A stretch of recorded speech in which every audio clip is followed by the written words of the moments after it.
आज हम BA part first sociology paper second Indian society Bharatiya Samaj के अंतर्गत topic types of family in India अर्थात भारत में या भारतीय समाज में परिवार के प्रकार।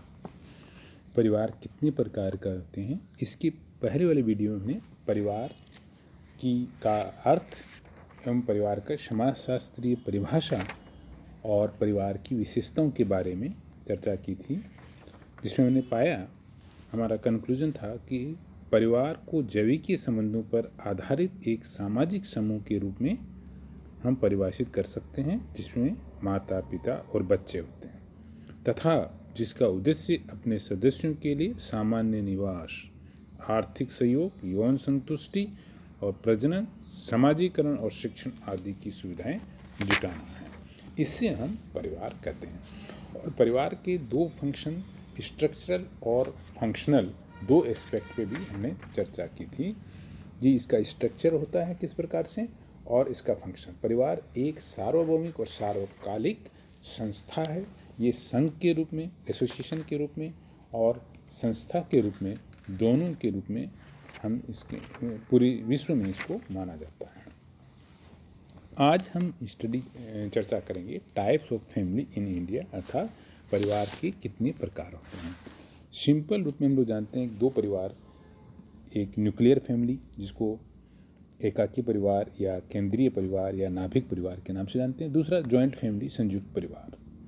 लेकिन हम समाजशास्त्र में विस्तृत रूप से परिवार का टाइप के बारे में स्टडी करेंगे, जो नंबर के आधार पे, रेजिडेंस के आधार पे, आवास के आधार पे, अथॉरिटी सत्ता या पावर के आधार पे, सक्सेशन उत्तराधिकार के आधार पे, लिनेज के आधार पे, मैरिज विवाह के आधार पे और फैमिली के आधार पे परिवार कितने प्रकार के और कितने प्रकार के होते हैं उस बारे में।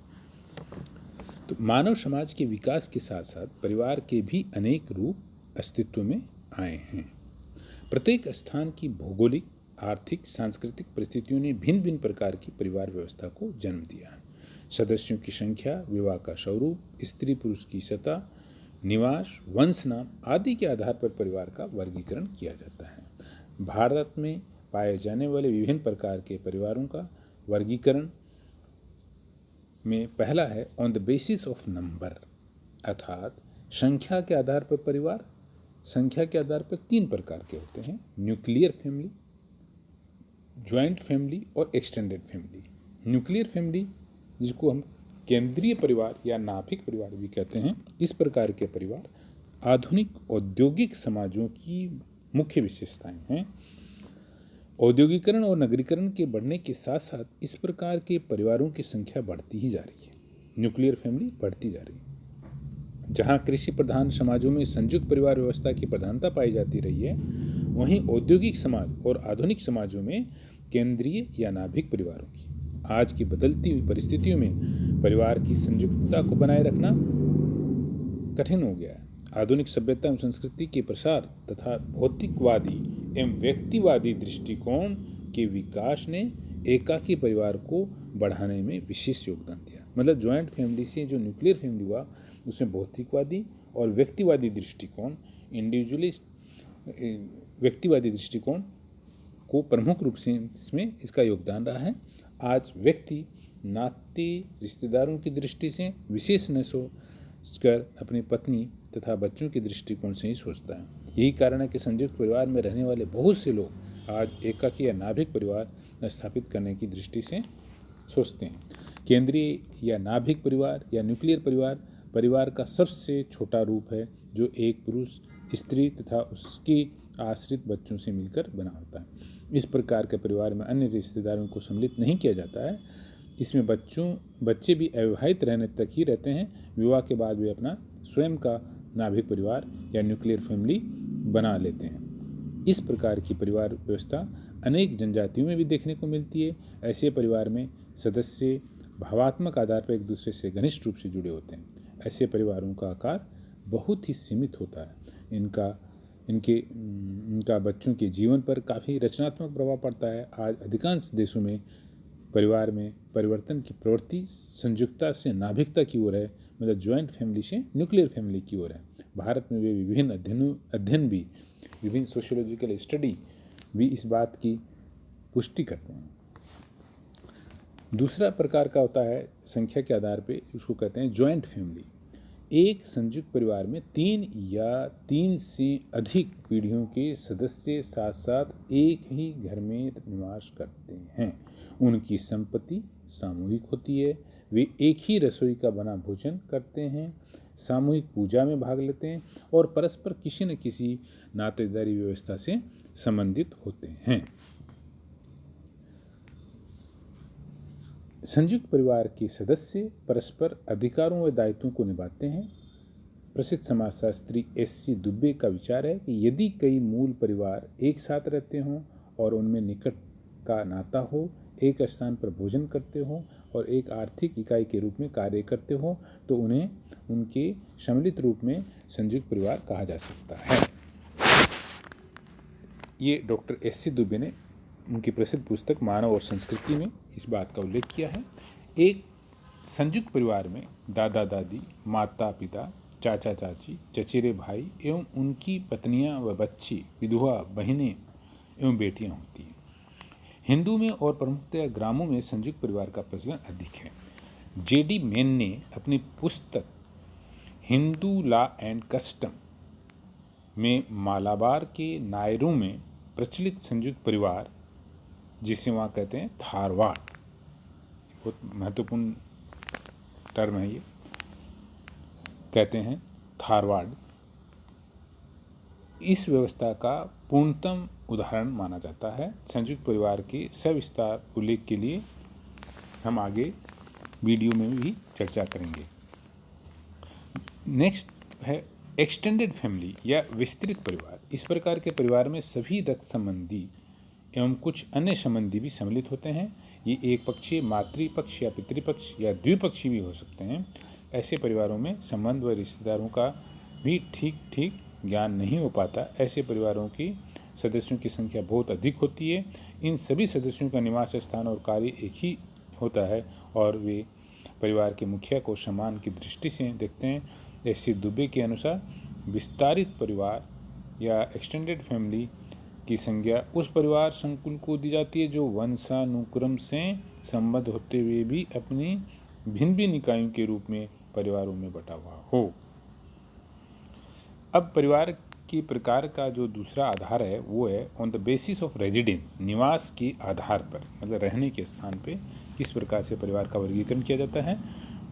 उसमें पहला आता है पितृस्थानीय परिवार, जिसको पैट्रीलोकल भी कहते हैं। यदि विवाह के पश्चात पत्नी अपने पति एवं पति के माता पिता के साथ रहने लगती हो तो उससे हम पैट्रीलोकल या पितृस्थानीय परिवार कहते हैं। हिंदुओं में, मुसलमानों में एवं भील, खरिया तथा कई पितृवंशीय परिवारों में ये प्रथा पाई जाती है। दूसरा है मातृस्थानीय परिवार, जिसको मैट्रीलोकल कहते हैं। इसके विपरीत जब विवाह के पश्चात पति पत्नी के साथ पत्नी के माता पिता के निवास पर रहने लगता है तो उसे मातृस्थानीय परिवार या मैट्रीलोकल फैमिली कहते हैं। इस प्रकार के परिवार भारत में मालाबार के नायरों, खासी व गारो जनजातियों में देखने को मिलते हैं। नेक्स्ट है नव स्थानीय परिवार, जो नियोलोकल भी कहते हैं। परिवार में पति पत्नी विवाह के बाद न तो पति पक्ष के लोगों के साथ और न ही पत्नी पक्ष के लोगों के साथ ही रहते हैं, वरन अपना अलग नया घर बना कर रहते हैं। उसे नव स्थानीय परिवार कहते हैं, नियोलोकल। मातृ पितृ स्थानीय परिवार है ना, उसको कहते हैं बायोलॉजिकल फैमिली कहते हैं। जिससे कई समाजों में नव विवाहित दंपति पति या पत्नी में से किसी एक के ही साथ रहने को बाध्य नहीं होते हैं, वरन दोनों में से किसी के भी साथ रहते हैं। ऐसे परिवार को मातृ पितृ स्थानीय परिवार कहते हैं। मैंने चॉइस रहती है दोनों में से कहीं किसी भी जगह जाके अपना निवास स्थान बना सकते हैं। नेक्स्ट है मामा स्थानीय परिवार, जिसको एवनाकुलोकल भी कहते हैं, जिसमें नवविवाहित दंपति पति की माँ के भाई अर्थात माता के परिवार में जाकर रहने लगते हैं, अर्थात मामा के परिवार में। ट्रोब्रियांड द्वीप समूह में ये प्रथा प्रचलित है कि विवाह के बाद भांजा अपनी पत्नी सहित माता के यहाँ रहने चला जाता है, और भारत में मातृवंशीय परिवारों में कभी इस प्रकार के परिवारों का प्रचलन था, लेकिन अभी आजकल इस तरह की प्रथा बहुत कम जगह पाई जाती है, नहीं के बराबर। दूसरा, द्विस्थानीय परिवार, ड्यूलोकल भी कहते हैं जिसको। कुछ स्थानों पर ऐसे परिवार हैं जहां विवाह के पश्चात पति पत्नी अपने अपने जन्म के परिवारों में ही रहते हैं। लक्षद्वीप, केरल और अशांति जनजाति में इस प्रकार के परिवार पाए जाते हैं। पति रात्रि को अपनी पत्नी के घर जाता है, परंतु दिन वह अपने जन्म के परिवार में ही व्यतीत करता है। इसको द्विस्थानीय, दो स्थानों पे रहते हैं। नेक्स्ट है परिवार के प्रकार के लिए on the basis of authority, अधिकार के आधार पर। परिवार में माता पिता में से किसकी सत्ता चलती है, माँ की चलती है या पिता की चलती है, किससे अधिकार प्राप्त होते हैं, इस आधार पर परिवार को दो भागों में बांटा गया। पहला, पितृसत्तात्मक परिवार अर्थात पेट्रियार्कल फैमिली। ऐसे परिवारों में सत्ता एवं अधिकार पिता व पुरुषों के हाथ में होता है और यही परिवार पर नियंत्रण रखते हैं। दूसरा, मातृसत्तात्मक मैट्रियार्कल फैमिली। ऐसे परिवारों में पितृसत्तात्मक के विपरीत माता में या स्त्री में है और अधिकार तथा सत्ता निश्चित होती है। वही पारिवारिक नियंत्रण बनाए रखने का कार्य करती है। कभी कभी कोई पुरुष भी इसकी तरफ से ये कार्य कर सकता है। कहीं पर स्त्रियों को ये अधिकार वास्तविक है तो कहीं नामात्र के। भारत में नायर, खासी, गारो आदि लोगों में इस प्रकार के परिवार पाए जाते हैं। नेक्स्ट है on the basis of succession अर्थात उत्तराधिकार के आधार पर।